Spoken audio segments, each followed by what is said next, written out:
intrigued me as to, one, what it actually was.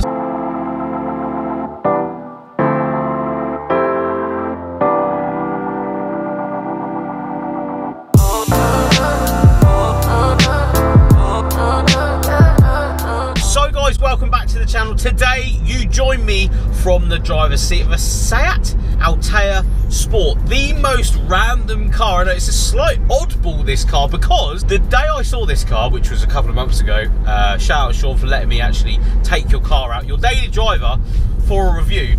Asked him what the hell it was, because I had no idea what this car was. I'd never seen one before. Apparently Seat made 31,000 of these things. I genuinely, if I haven't seen one, I might have seen one come past me at some point, but I've never seen one modified.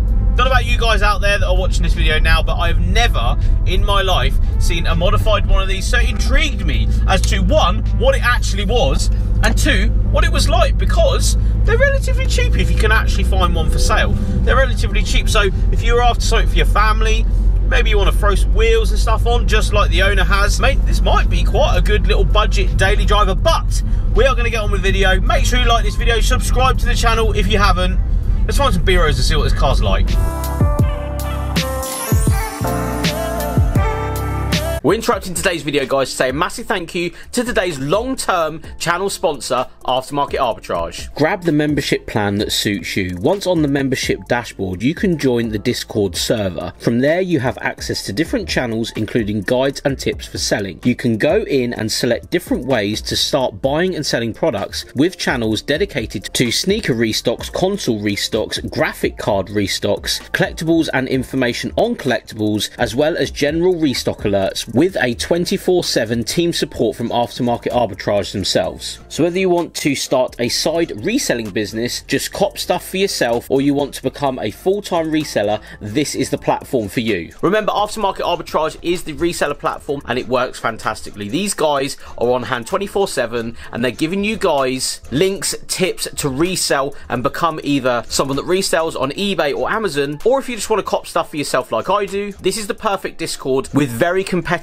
monthly or yearly rates. You will not be disappointed by becoming a reseller and joining the Aftermarket Arbitrage team. But thank you so much to Aftermarket Arbitrage for sponsoring today's video. Let's get back to the action.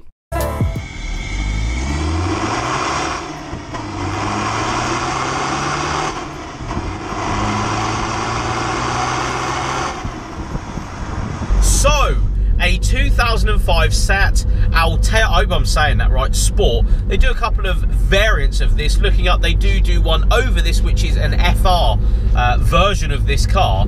The first thing you've got to know about this car, and something that I noticed straight away, was the amount of parts from other car manufacturers. So VW mainly, but there is a bit of Audi stuff in here, because you can put Audi stuff on these cars. As we come up behind an ID3, which is sort of what this car is in a sense, because it's a larger, you know, not hot hatch, but like a medium-sized MPV, but not an MPV. It's like in the middle of all of the things, basically, is what this thing is. So it's sort of like a Golf Plus, but more stylish. Not my words, the words of Auto Express magazine, that only gave it 2 stars, which is a bit of a shame.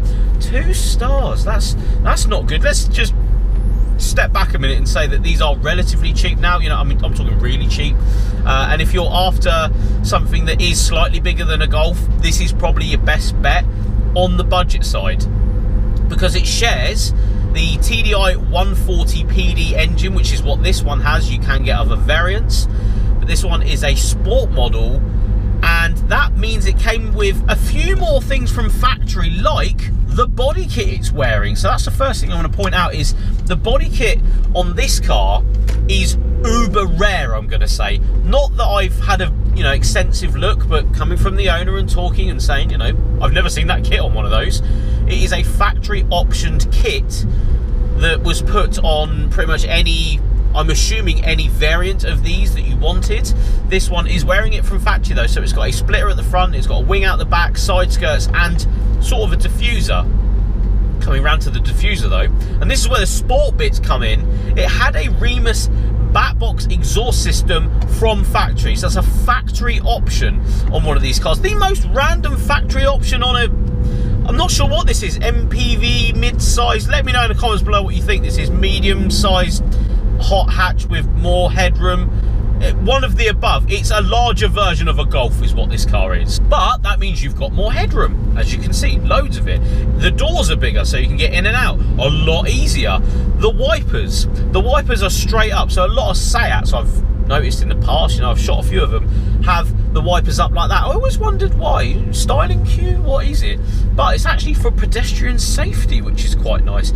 There is a large windscreen to hit though as well. The windscreen is absolutely massive. Where I'm sat in the car right now, there is no way, in fact, even if I lean forward, I still can't actually touch the windscreen whatsoever. What's it like to drive though? This has actually got the 6-speed in it, so again, another option from factory.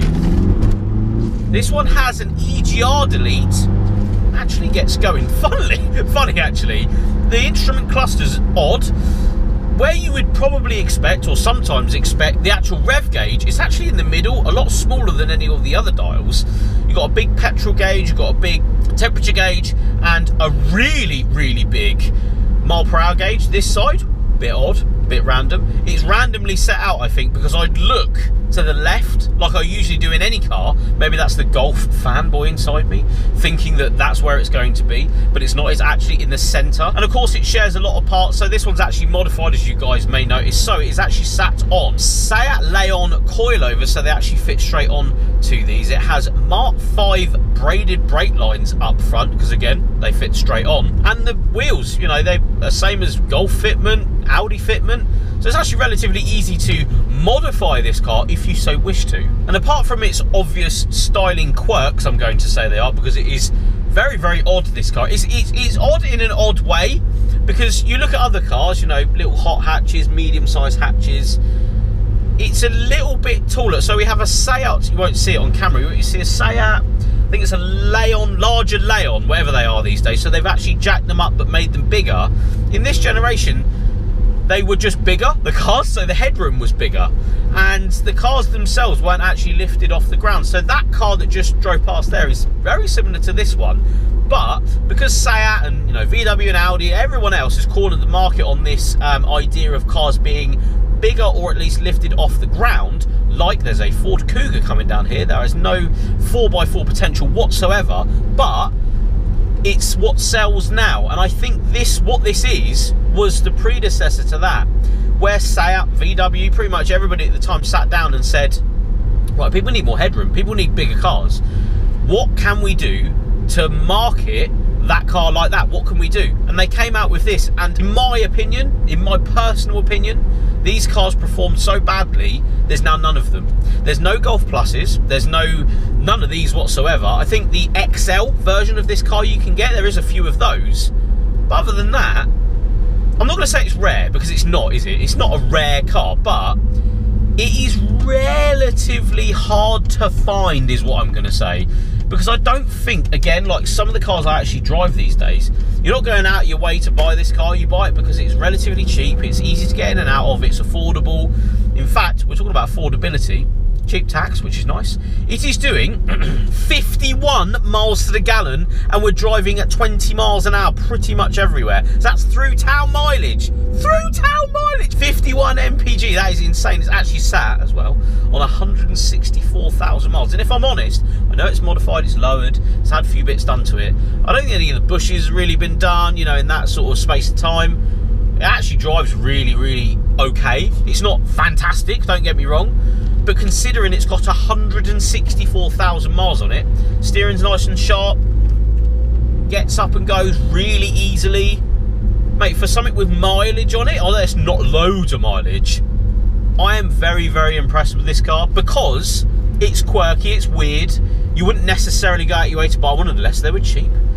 And I feel like if you did need something like this, it's easy to get the family in, big boot, great on fuel. It's doing 51 mpg right now, and we're, you know, buzzing around doing bits and bobs for the channel, you know, shooting bits.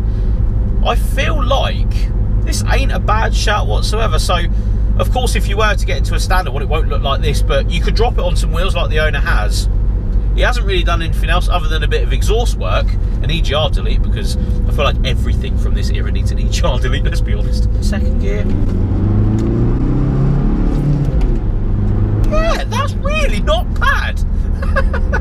I just feel like never be put off by these cars. Cars like this, the oddball stuff, there is potential in it. It's potential from other car manufacturers that use this platform, or at least some of these parts, to use parts on this. So parts aren't that hard to find. They're cheap. Nobody really wants these cars because they, again, the people that have bought these have migrated into the larger, more they're not SUVs and they're not 4x4s. There is a Jag truck coming down the road like a rate of knots. We're going backwards. It's got a beep to tell me I'm going backwards. Mr. Jaguar, you're going to have to go through there, mate. There we go. That's it. But so Jaguar F-Pace. F-Pace, R-Pace, Q-Pace, some pace, a pace. That's the new derivative of this car, because if Jaguar at the time wanted to make something that was bigger than their other cars, they would have had to probably go into one of these, because at the time when these cars were coming out, nobody wanted a 4x4. Got to think about it that way. So this is the predecessor to pretty much every single car you see on the road these days, which is mimicking an SUV /4x4. That's the way I see it. Just means that these didn't sell. That's what it was. It wasn't a thing that sold whatsoever. Is it rare? Not too sure. Let me know in the comments below. Fight it out in the comments below. Is this a rare car? I don't know. We will see. We'll see in the comments. But thank you so much for watching, guys. If you did like this style of video, please let me know in the comments below. Give this video a like. If you are interested in being part of the channel whatsoever, please head over to my Instagram or Facebook and give us a little message. Give us a little message. If you want to be part of the channel, if you want to be part of a review, let me know, and we will get your car on the channel as I come up to a road closed sign. Can't go that way. It's a lovely bit of road down there. But thank you so much for watching, guys. We'll see you on the next one.